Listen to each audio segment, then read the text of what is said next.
But it is for the unmarried youths that this custom holds the ultimate promise. They eagerly expect their heartthrobs to present them with a belt. When a youth, uncertain whether the object of his tenderest feelings reciprocates his affection, receives a new belt from her, his happiness transcends all definable bounds. Returning home, a solitary cockerel is strangled by each male. Elders watch with bated breath to see if its right leg crosses over its left, a divine omen of victory. Another fascinating spring festival in Nagaland is the Angami festival of the Angami Nagas, often colloquially related to Sekrenyi.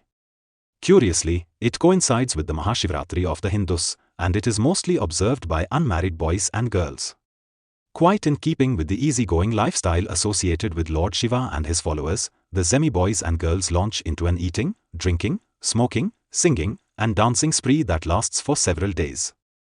Elder men deliver final blessings over the village implements, ceremonially handing new dows, belts, and seed bundles to the youth. This act forms a symbolic contract to labor. The singing stops, the cups are emptied, and the young hands march straight into the fields, translating festive vitality into raw agricultural production. During their own Spring New Year celebrations, the Lothas observe springtime rites marked by collective seed blessing ceremonies where clan leaders preside over the grain. The atmosphere here is purposefully hopeful and flirtatious. Flutes and drums sound through the village where young men and women wear ceremonial headgear that openly displays their clan status and romantic availability. Welcome to a truly mind-bending video on springtime spectacles of Northeast India. Did you know that there is a place on earth where everyday life is lived in a perpetual festive spirit? A land where the boundary between a normal Tuesday and a grand carnival simply does not exist. If Northeast India is historically celebrated as a vast museum of ethnicity, Nagaland stands as the ultimate museum within that museum. We often say that nature shapes the human psyche, but did you know that the Nagas represent that raw truth in the most distinctly perceptible way?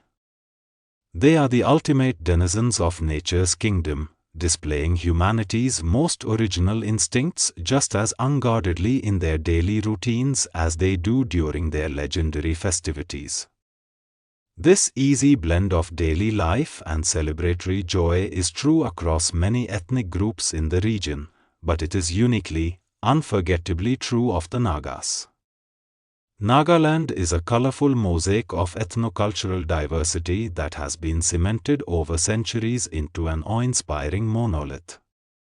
Within this hillscape, more than 16 distinct tribes share a singular, powerful aspiration to emerge as one nation, one society.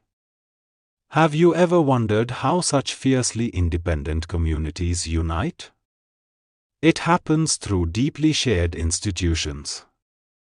Missionary Christianity, particularly the Baptist churches, alongside fierce intertribal alliances, political organizations, and massive Pan-Naga celebrations like the iconic Hornbill Festival, have reinforced a profound, broader Naga identity. It is a world where ancient tribal loyalty and a modern unified identity walk hand in hand. And it all begins with the arrival of spring. Among the prominent Naga spring festivals, the most vital are Ao Nagas of the Cognacs and Moatsu of the Forms. Both festivals demand 6 days of merrymaking at the onset of a new crop cycle, which the people simply describe as the New Year. The Moatsu festival of the Aos is observed usually after the sowing season is over. The morangs, or traditional dormitories for village youths, play a central role in this festival. It lasts for 6 days and begins on a rather pious note. On the first night, physical union between men and women is strictly forbidden. As a promoter of romance, this festival carries a unique custom, the wearing of new belts for tucking dows. Every man must wear a new belt from which his dow will hang. Married men receive these new belts as gifts from their wives. But it is for the unmarried youths that this custom holds the ultimate promise. They eagerly expect their heartthrobs to present them with a belt. When a youth, uncertain whether the object of his tenderest feelings reciprocates his affection, receives a new belt from her, his happiness transcends all definable bounds. What else can he do but dance in sheer, uncontainable joy? And so, they dance. They dance through the village streets to the rhythmic beats of a drum. Elders and women do not take part in this specific carnival, for the dance is intensely masculine, a pure display of raw manhood. Instead, the women and elders supply the dancers with all necessary sustenance, including abundant food and drink. No man of the complex modern world can ever truly experience those implausible moments of love which an Ao youth feels when, as he dances away alongside the other youths of the village, his loved one gazes at him with open admiration, stealthily passing him an extra glass of rice beer that she has specially brewed for him alone. Before we continue, if you value deep, well-researched stories from the Living Ethnic Museum of Northeast India, please subscribe for more treasures like this, defining the mind, heart, and soul of this live wire culturescape. Your encouragement helps us dive deeper. Thank you. Returning to the topic. Yet, if the Ao festival captures the triumphant romanticism of the post-sowing season, the Sekrenyi festival of the Angami Nagas, profoundly known as Fauzani, unfolds as a 10-day epic of spiritual rebirth and absolute sanctification.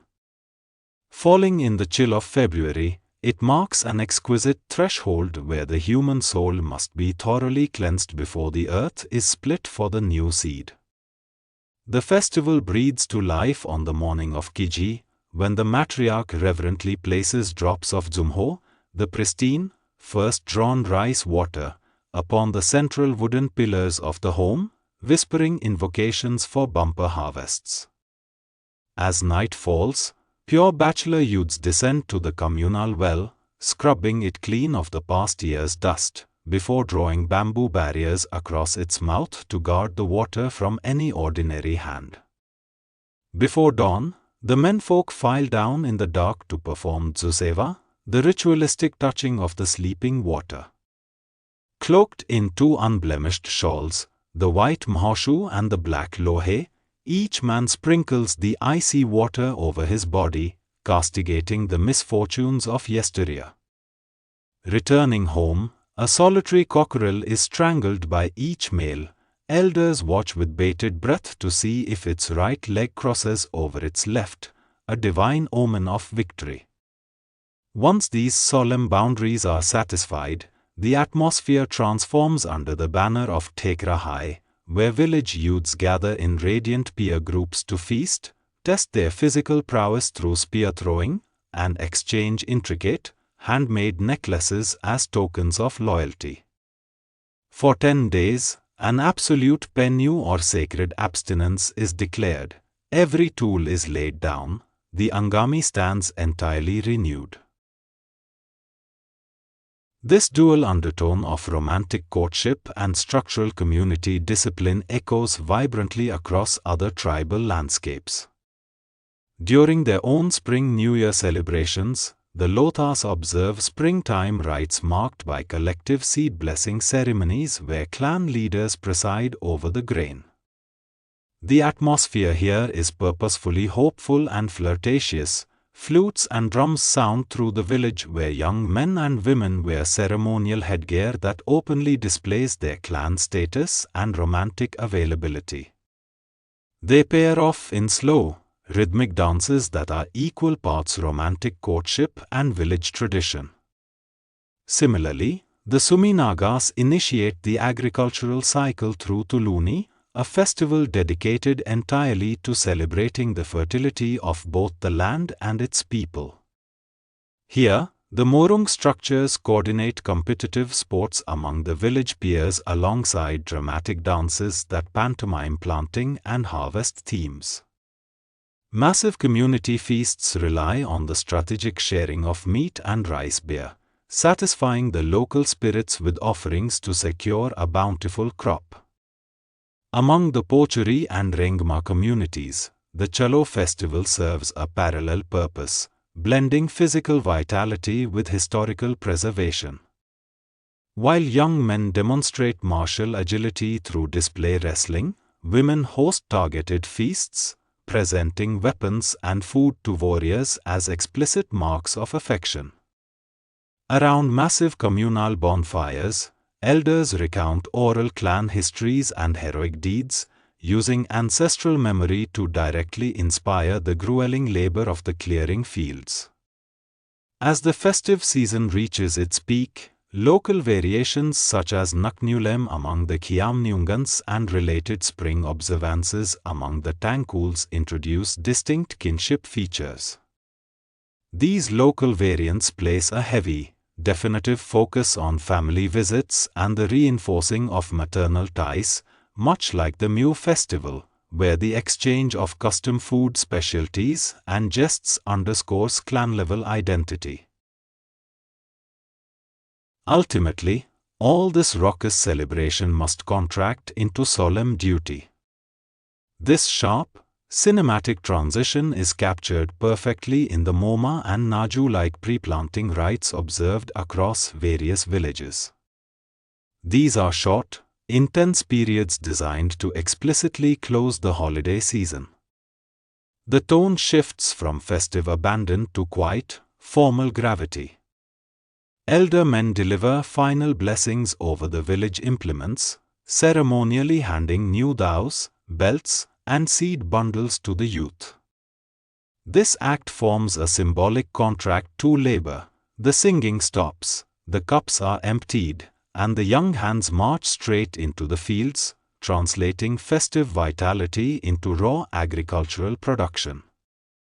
To cement this diverse mosaic into a singular, modern consciousness, the tribes collectively unite under Lui-Ngai-Ni, the grand Pan-Naga spring festival celebrated at the onset of the sowing season.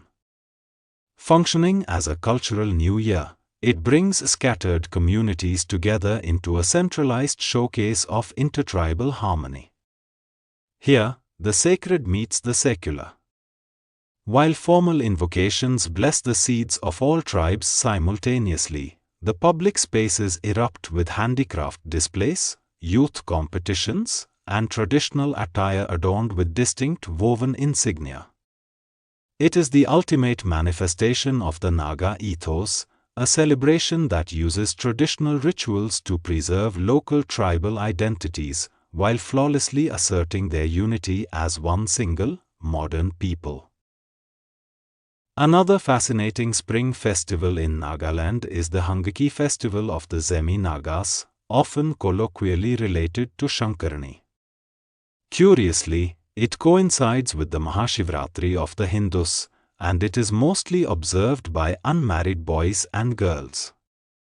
Quite in keeping with the easygoing lifestyle associated with Lord Shiva and his followers, the Angami boys and girls launch into an eating, drinking, smoking, singing, and dancing spree that lasts for several days. Meanwhile, the Chakesan community celebrates the Sekrenyi festival in spring. This festival marks the conclusion of all casual youth sports and games, heralding the serious beginning of the new agricultural cycle. During this time, married women visit their natal homes, where they prepare the most delicious, elaborate dishes they can conceive to surprise their husbands with upon their return. In some villages, they practice a rather modern, playful tradition. The youth of the village hold a gathering to formally declare the most beautiful girl of the year. Finally, the Mu festival of the Kiamniungan tribe carries a beautiful, distinct significance. During Mu, the sacred, affectionate bond between a maternal uncle and his nephews and nieces is formally honored. Nephews and nieces visit their maternal uncle's home bearing traditional gifts like freshly brewed rice beer, sticky rice, and a new dao to seek his formal blessings. The maternal uncle blesses them deeply, praying to the deities to grant them robust health, victory over adversaries, and boundless prosperity.